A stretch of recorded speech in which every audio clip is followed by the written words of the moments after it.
Okay, today we had two topics that we covered. The first was buoyancy forces. And the basic result of the buoyancy force is Archimedes' principle, which says that the force of buoyancy is equal to the displaced volume of water, or the weight of the fluid that's been displaced by the object. So, for example, if we had an object that was floating at the surface, the displaced volume would be the part of the object that is below the surface, multiply that by gamma, and you get an upwards force that's helping to support that object, in this case floating at the surface.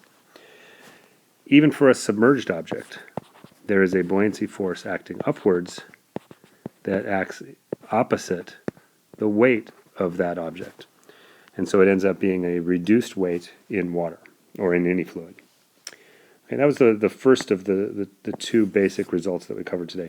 The second started to consider pressure variation with accelerations. And we analyzed this by setting up a small control volume that was at an angle to the horizontal. And that angle defines the L coordinate system where there's an acceleration in that direction, a sub L. I'm not going to go back through the derivation here, but what we arrived at is what's known as Euler's equation. And Euler's equation says that the L derivative of the combination of P and gamma z is equal to the density times the acceleration.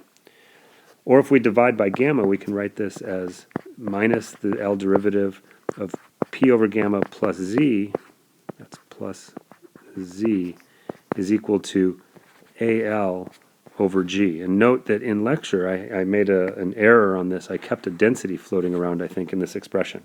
So it's just AL over G. The one other thing I'll point out is that if AZ in the vertical direction is equal to 0, then we have that P over gamma plus Z is equal to a constant in the vertical. And it reverts to our hydrostatic expression for how pressure varies. It's a useful result that we're going to make extensive use of throughout the term in analyzing pressure variations in fluids that have no vertical accelerations. That's really the only constraint on using that hydrostatic pressure relationship.